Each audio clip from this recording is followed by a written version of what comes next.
akan membahas tentang kesepakatan yang kelas yang sudah kita sepakati sebelumnya. Jadi berdasarkan yang Burana amati selama ini masih ada beberapa siswa yang melanggar kesepakatan kelas yang sudah kita sepakati. Yang pertama, terus yang kedua, ada beberapa poin yang belum masuk ke kesepakatan kelas yang sudah kita buat. Yang ketiga, kesepakatan kelas kita kemarin itu belum menggunakan kalimat yang positif. Kesepakatan yang pertama, tidak melakukan tiket denda 5.000. Ini kira-kira kalau dibuat kalimat yang lebih positif gimana? Melaksanakan tiket kelas secara tertib itu. Jadi tidak melakukan tiket denda 5.000 kita ganti dengan melaksanakan tiket secara tertib. Terus yang kedua adalah tidak membayar kas, harus tiket selama 1 minggu penuh. Kita ubah menjadi apa kira-kira? Membayar kas dengan tertib. Terus selama pembelajaran kaki dilarang naik, wajib sepatu dan baju harus masuk. Ini kira-kira kita ganti kalimat apa? Tapi boleh, terus disiplin boleh, terus apa? Sopan santun boleh. Kalau misalnya kita ganti seperti ini gimana? Menjaga adab dan etika kesopanan selama pembelajaran. Itu ya. Terus yang keempat, dilarang melakukan vandalisme. Vandalisme kemarin kan aksi coret. Harusnya itu kita ubah menjadi gimana? Menjaga sarana kelas. Ya, menjaga sarana dan prasarana kelas. Terus jika berkata kotor, bersedia menerima sanksi dari Bapak Ibu. Ini sudah masuk ke ini ya, yang tadi ya, menjaga etika kesopanan ya. Terus yang keenam, selama pembelajaran tidak boleh sering hilang dari kelas. Jika pelanggar bersedia diberi sanksi. Dan ini yang selama ini masih banyak hilang dari kelas.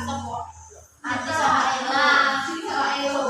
Nah, kita ganti apa guys? Selama pembelajaran tidak boleh sering hilang dari kelas.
meja